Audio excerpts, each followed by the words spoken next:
This is Football 401k. Broadcasting on DallasCowboys.com and the official Dallas Cowboys app. Now your hosts, Bo Repka and RJ Choppy.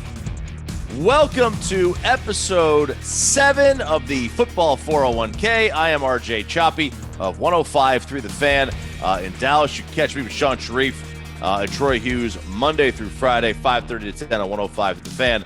He is Bo Repka of the Football Glory Hole. Great show for you today. I'm even more excited when we're off a dominating week. Holy cow. On Twitter, I was 12-4. Yes, sir. Well, and I think were we undefeated on this podcast last week? We were. A little 3-0 action. Look at that. Yeah. Always good to see. It's never a bad thing when the 0 is in the loss column. Even if you're 0-12, it ain't that bad, right? It ain't that bad. So let's get right to it here.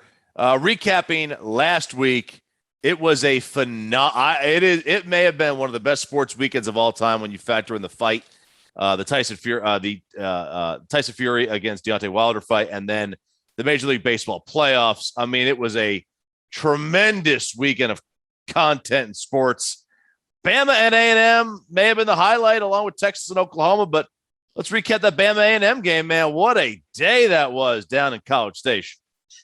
Choppy, that is 2 historic wins straight up in the last 2 weeks in the SEC. And remember, we told you guys that this year's Bama team was not nearly as dominant in our power rankings as last year's. In fact, there wasn't a single team, Choppy, last year that came within 8 points of Bama in our power rankings. And you saw that in the odds in the national championship game. But this year, Georgia headed into this game was only 1 point behind Bama in our power rankings. Obviously, they've passed them now, but Choppy, no amount of analytical data could have predicted this upset. How big a win for this is Jimbo Fisher down in College Station? Dude, this is a game changer for him. I mean, I can't imagine the amount of recruits that were at this game for Texas A&M. I have a feeling that they were just chock full of players that were, and look, A&M's going to get a lot of guys actually to go on official visits. It's not hard to get an official visit to A&M. They're going to get their guys, and they were there, and it was for them well worth it because I bet you they got a ton of recruits. And Jimbo was looking for his banner victory as a head coach of the Aggies, and he's got it at Florida State, but he hadn't had it as of yet at Texas A&M. So huge victory for A&M. I didn't see. I mean, I only saw BetQL was the only one that I saw that had this as a 5-star bet. A&M plus 19. I was not. I mean, I know a lot of people had maybe a lean A&M. Personally, if I'm given less than 3 touchdowns, I'm taking Alabama most nights. Yeah, I mean, it's tough to do. A&M was the side in 2 of our algorithms, but not 3, so it was not a full go bet for us. Lean, yes, but definitely not going to full go bet, like you said, without catching 3 touchdowns coming back, and it never even got close to that. I mean, it was at 19. It actually went down.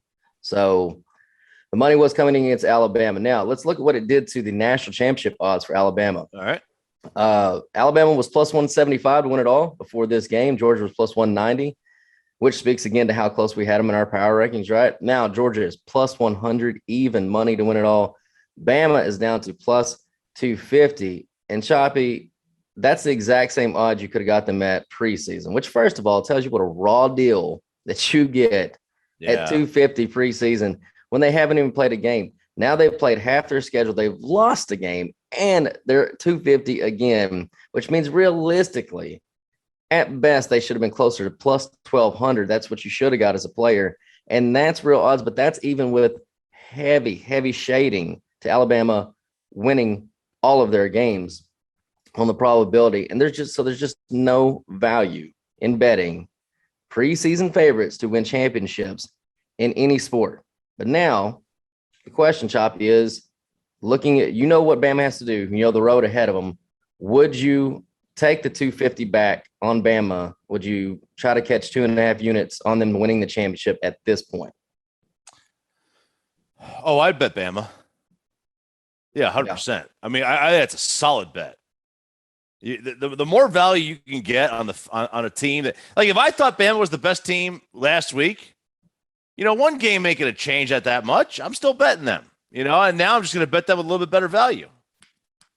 Yeah, I 100% agree on that. The only difference in college is, I don't think that any worse team that they were. I think that they were vulnerable. We said that going in. They obviously are vulnerable. The only problem is now if they lose to Georgia, right? Which that's be the only game that they will not be, a double-digit favorite in. If they lose to Georgia, will the committee put a 2-loss SEC team into the playoff? They've said before they're not putting any 2-loss teams in. That means they'd have to let Cincinnati in, though, and they've never let a G5 team in either. So it's going to get hairy if they lose to Georgia for the committee. So I'm here for it. I love the chaos. But moving on, we did say we're 3-0 on our free picks right here on this podcast, Choppy, all for free. And we gave out 3. Here's the best part. No stress winners. No UCLA stress. Went out there and destroyed Arizona, just like we said they would. Your Vols, and I did listen to the program on Friday on the Degenerate. Now, you were hesitant to put your Vols in, but you had faith. You did it. And guess what? They blew them the heck out. It was 35-0, whatever it was, before you even turned around. So I get that from a fan's perspective, though. Always hesitant to bet on or against your team. But, Choppy, we've been doing this program. I think it's our 4th year doing it. By now the numbers kind of gravitate to a certain team or two that they either on or against all year long. And they get pretty honed in on that tip for whatever reason, right? They just fall into that, range of data. Tennessee's been the team, right? We've made money on them and against them so far this year. So if we tell you to bet on them, man, and plan on having a great Saturday. If we tell you to bet against them, maybe go mow the yard or something, while they're on. Yeah. Don't worry about it. I'm scared to death this week, man. Ole Miss. I mean, that I saw that point spread, the total 85 or something like that. Oh my God. Will there be 3 punts in that game? I mean, if they are, then your over's blown. I'll tell you that. Yeah. If they punt 3 times, then you can forget about the over. That's what I will say. Unless they return all 3 for touchdowns, which is absolutely possible in that game. Who knows? A couple of NFL games to recap. So we said right here on the football 401k, Houston plus the 9 versus New England. Choppy said we said Mills was bad, but he wasn't that much worse than the McCookie Monster on the season going in. And he straight up outplayed the first-round quarterback for New England. If you watch that game, Mills was actually pretty good in that football game. Yeah. Yeah, he was. He was pretty good. Wasn't that surprising? Like that was the most surprising he was part. that good, yes. Yeah. Very surprising because he has not been good at all this season. But, he had himself a good game, and they were able to get the cover. They sure did. They should have won the game, but, they didn't. Second one to recap, Denver-Pittsburgh. We had Pittsburgh plus the 1. I think it went off at +1 or +1.5. This was another simple fade on Teddy Two Gloves for us. Second straight week to fade him. Second straight week we made money doing it. Why? Because, Choppy, the public is always slow to catch up to the truth. And the truth is, through 3 weeks, Teddy Bridgewater was the number 1 EPA plus CPOE quarterback in the NFL. Now, to give you some perspective on what that means, last year, the guy that finished number 1 in that stat was A-Rod, right? Mm-hmm. And he was the MVP. 2 years ago, Lamar finished 3rd in that stat. He was the MVP. And then a year before that, it was Mahomes finished number 1 in that stat. Oh, yeah, league MVP, right? So you have to think that either Teddy Two Gloves is going to win the MVP of the NFL or be in the running, or you might see some regression, right? Yeah. So, and now his chances to win the MVP are greater than 0, right? So it could happen. But to quote the great Wayne Campbell, monkeys could fly out of my butt. So I'm not saying anything's impossible. They could. I mean, they could. That's a good point. You never know. But the point here, boys and girls, is if you see anything, early in the season, and it could be deep analytical, it could be surface, it could be record, it could be anything. If you see anything that looks out of place, it more than likely is. So that's the reason why it was pretty easy handicap for us, just betting the natural. Now, Teddy's a fine quarterback, but he's not a league MVP quarterback. That's all we were saying. He was going to come back to. It's like, Choppy, you're a baseball guy. If you start off, if you're a 240 hitter, right, and you've been in the pros for 7-8 years, and you hit 420 in April, guess what your May is going to look like? Oh, yeah. It's going to stink real bad, right? Yeah. It look very Rube Meadow-Door. Oh, God. Yeah. Look like him without the beard. That's how bad it's going to look. Yeah, don't bring that one up. That's true. That's the way it is, and I don't know what's going to happen to Teddy. Teddy's had an amazing first quarter of the season. Fantastic. Yep. We'll see what happens as they move along. But, last couple of weeks, they got beat up pretty good. All right. And then KC Buffalo. In this game, to me, Choppy, it was one of those question games like, is this the changing of the guards in the AFC? What do you think that was the changing of the guards? No. Listen, I saw a thing on TV this morning. Is Patrick Mahomes still the best quarterback in the NFL? Like, yes, he is. Yes, he is. Stop looking at the 2-3 record to determine how good the quarterback is. Is he not still very, very high in the NFL, like tops in QBR, right there at adjusted net yards per attempt? I mean, okay, so he's thrown a few more interceptions this year. He had an unsustainable rate of not throwing picks that were deep down the field over the first couple of years of his career. He's getting the Piper's getting paid right now. Like, I'm good, man. Like, we'll be okay. Patrick Mahomes is the best quarterback in the league until he's not in the league anymore, basically. Absolutely. And I love how fired up Choppy gets about like really good quarterbacks. It's kind of how fired up I get about people that overrate really bad quarterbacks. But I get to hear, how great some terrible quarterback played. I mean, for years, people try to tell me how good Andy Dalton was in Cincinnati, and I just want to smack them, right? But Choppy gets equally as fired up when you talk about great quarterbacks and you try to slide them. So yeah. I love that passion. Now, in Vegas is saying it was changing the guards because Buffalo is plus 600 now to win the Super Bowl.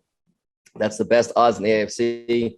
KC down to 750. Now, we have a ticket at FGH on the Bills at plus 1,500 to win the Super Bowl because we bet it before the season started. So we've definitely gained a lot of value on that. James and I both picked them to go to the Super Bowl, and we always put our money where our handicap is. So we love our value on this at this point. But this is just another example of why you don't bet favorites in the preseason, because we don't have a ticket on KC plus the 600 because there is no value betting preseason favorites. Right. But now, and I'll give you some food for thought, and you think about if you take this bet now. All right. So food for thought on that game, because I'm with you. I don't think it was a change in the guards, and here's why. The net expected points lost on those turnovers by Kansas City was 26 points. They lost the game by 18. That game was a lot closer than it looked. The Chiefs had more first downs than the Bills and almost as many yards. But because of the result, you see the big shift in the Super Bowl market, which, by the way, is the squarest of square markets in all of Vegas. I mean, you could go to the pick a number market, and it's better. It's more sharp than the Super Bowl market is.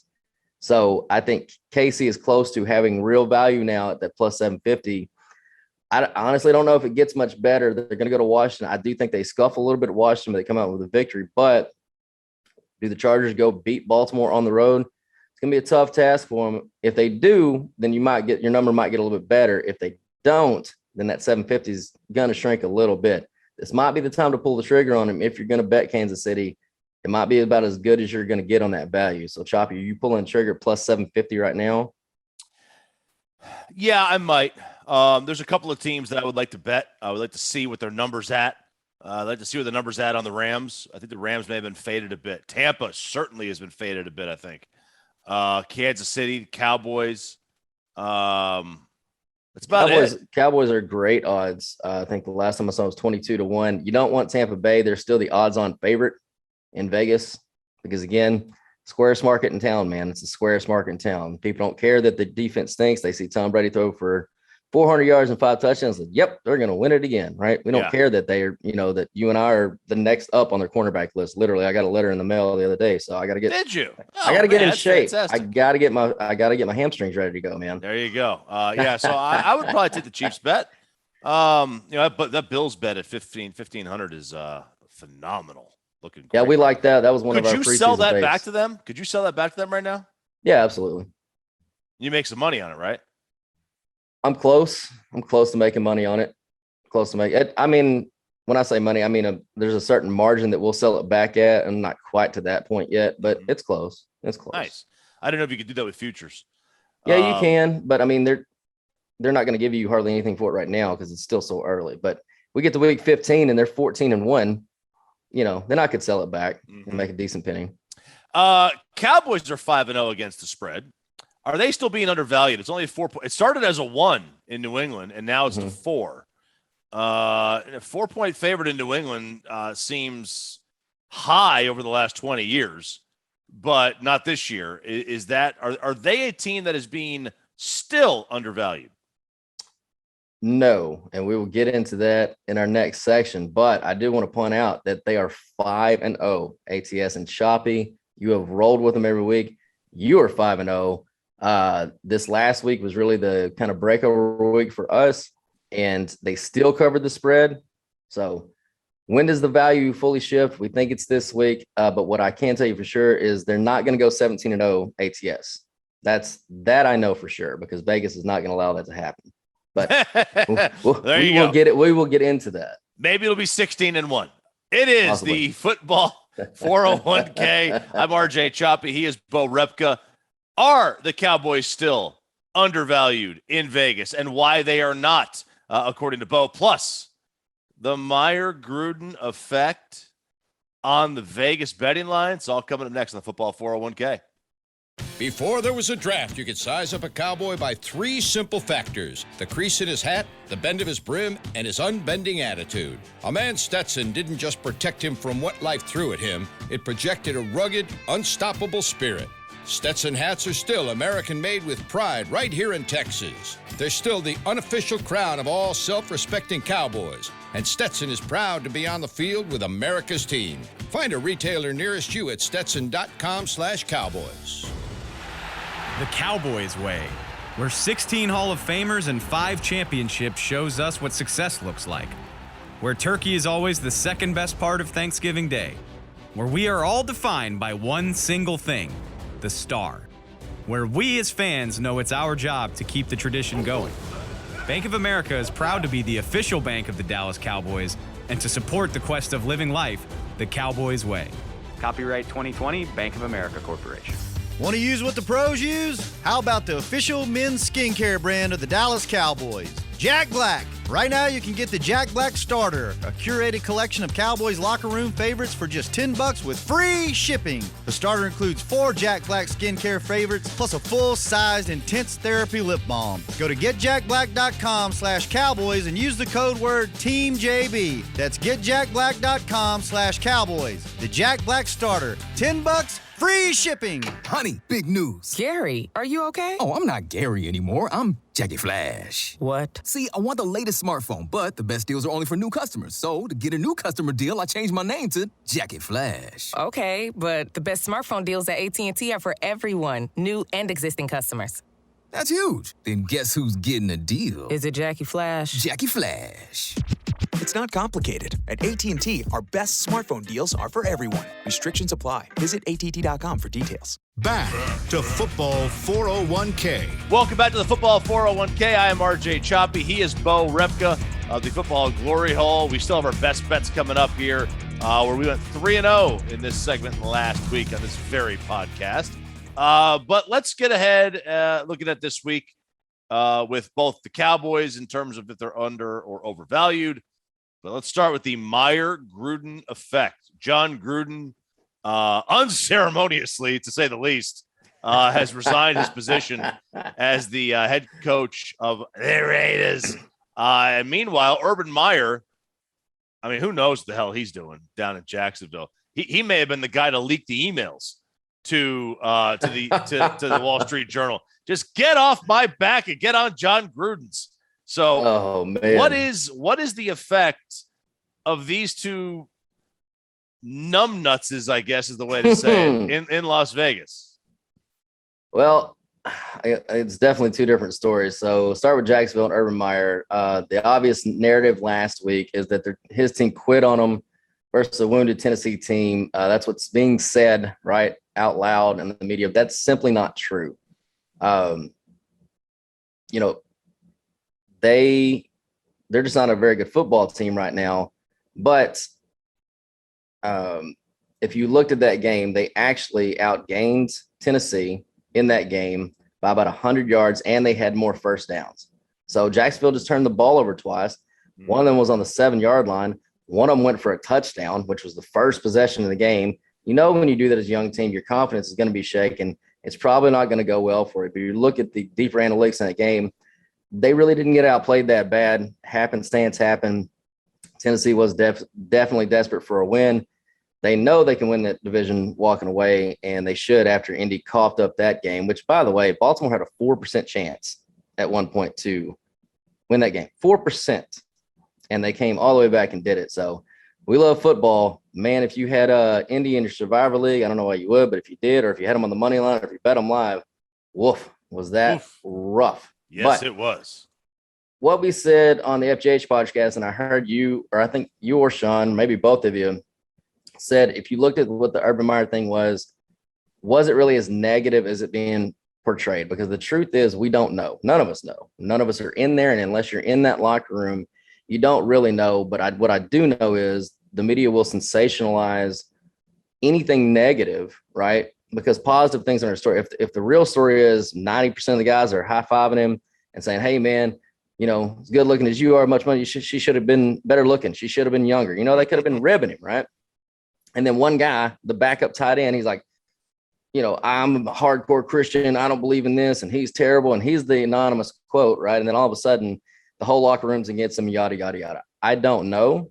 And like I said, nobody does if they're telling the truth.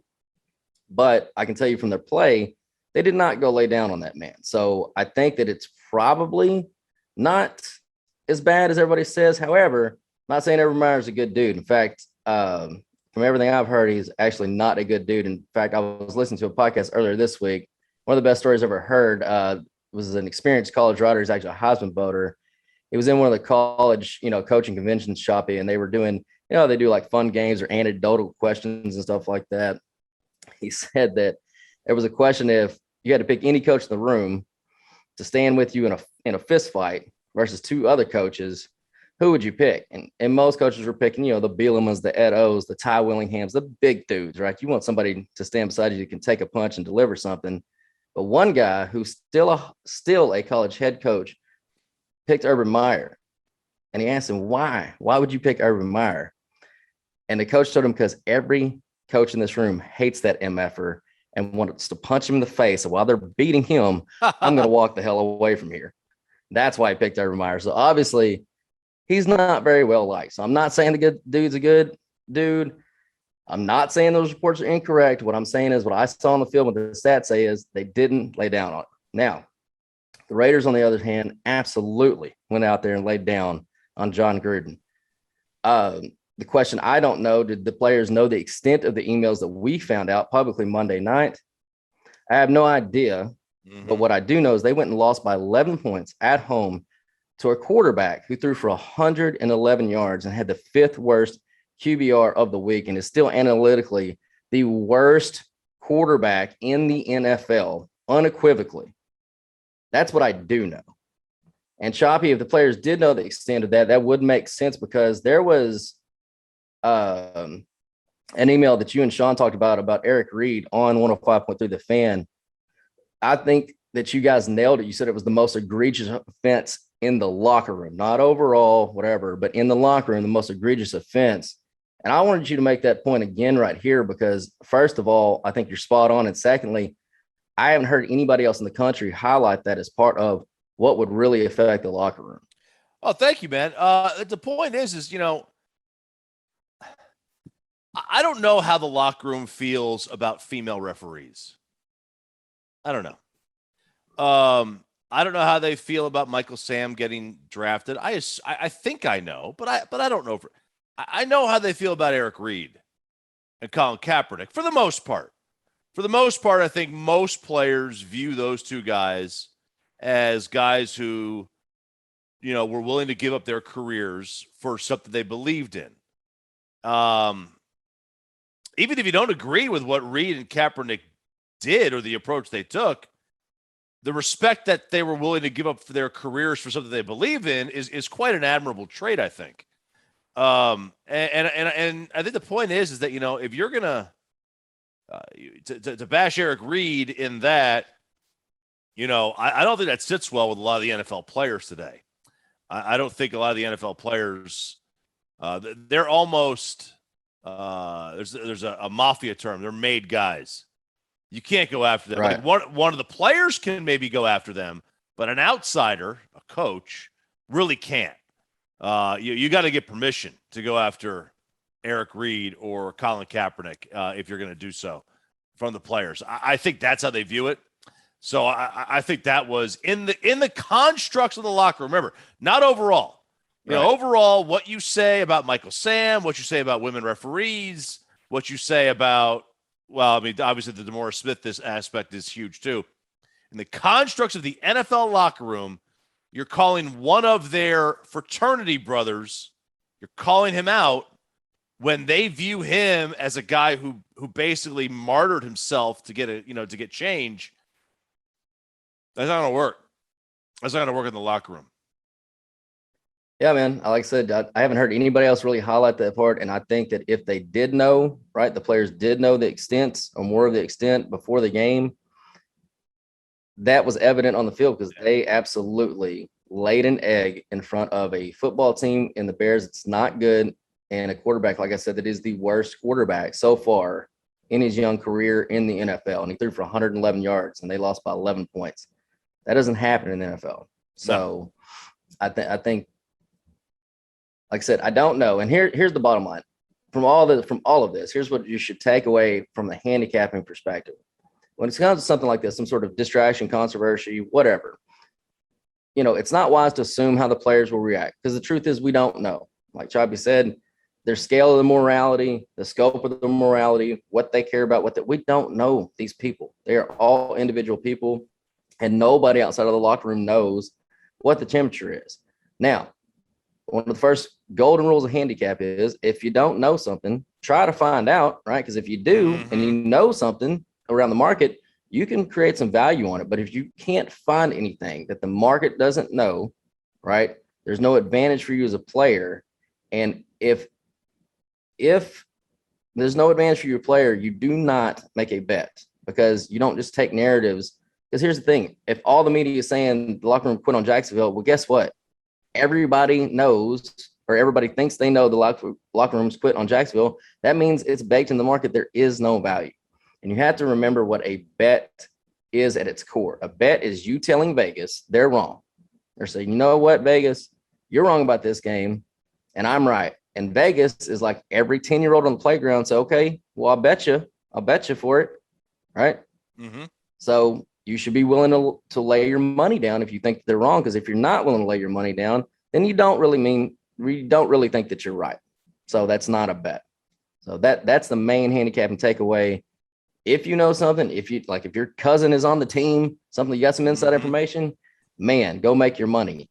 If you don't just take media narratives, because even if the media is right, even if it's 100% right, then everybody knows the truth. And if everybody knows the truth, there's no value to that in the line, right? You perceive value that's not there. I promise you it's not there. Okay. Good stuff. And that is the difficulty that gamblers have to figure out where the value is and if there's value anywhere. Just go take Alabama. How often is there value with Alabama? Right? With them laying the points? What's that? With them laying the points? Yeah. Very rarely. So the value is that if there's a bad line, like the Ole Miss game, maybe it was a bad line. I'm sorry, the Miami game was a bad line. Yeah, that was a bad line. That should have been like 26. That's the only game we bet on Alabama the entire season. And we said it on the first episode of this podcast, one of our free picks. They crushed them. That was a terrible line. Terrible. So, and the Cowboys. The Cowboys are a team where I've thought all year this was easy money. 5-0, baby. You're 5-0. 5-0 ATS. Easy money. And the perception, it's funny, the perception nationally of the Cowboys has been of failure. I get it. They've spent 25 years doing that. This team is clicking right now. Is Vegas caught up? They have, you think? Why? Yeah, I think they have because, Vegas is not going to continually get beat, especially by a very public team like the Dallas Cowboys. And there is no more public team in the NFL than the Dallas Cowboys, period. So we already said they're not going to go 17-0 ATS. Everybody knows that. It's the question is, when is the shift happening? Well, last week the Giants were +7. They were covering in that until your boy Jay Jeezy called a naked bootleg and got his quarterback killed. And I'm not picking on Jay Jeezy. I've seen this throughout the league, but I don't understand. Why would you ever call a bootleg play on the goal line with no passing option for your quarterback?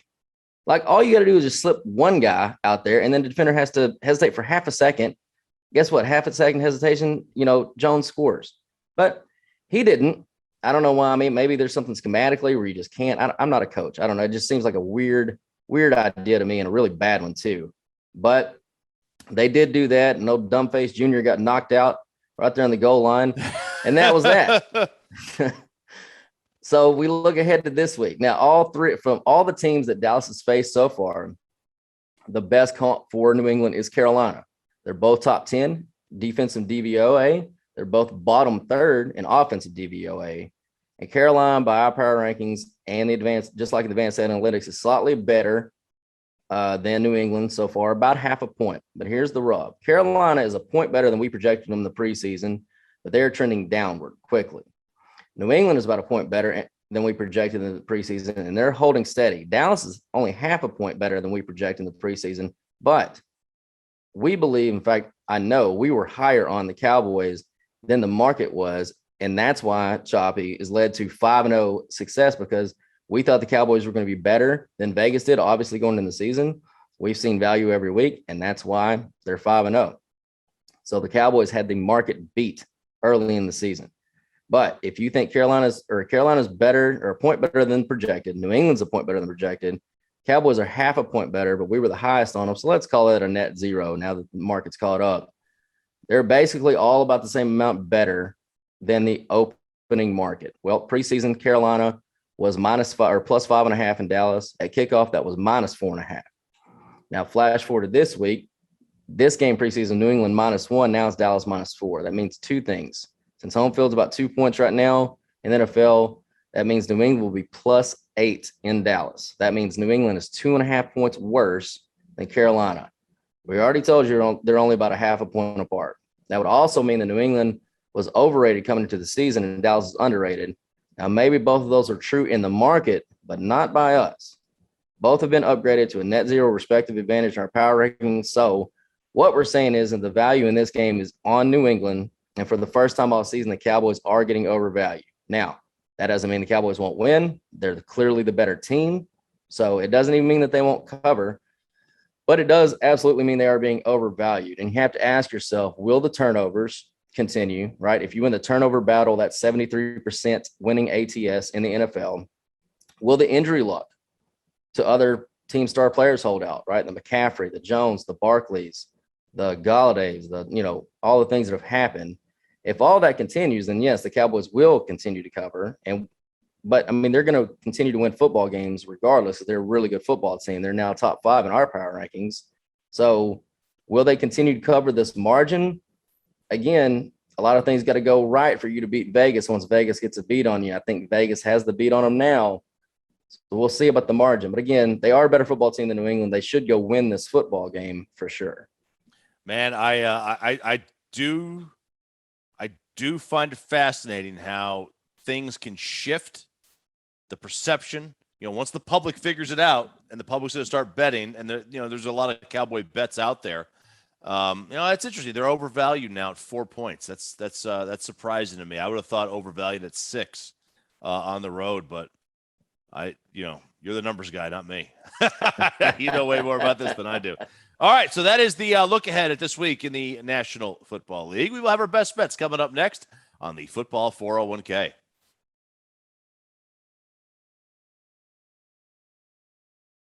Welcome back to the Football 401k. I'm RJ Choppy. He is Bo Repka, Football Glory Hole, and we have got the Football 401k best bets of the weekend for you. Reminder, hate to remind you again, we were 3-0 last week. Hate to keep bringing that up. Hate to keep bringing that up. Let's start with college, Bo. We got the UNC Tar Heels -7 against Miami.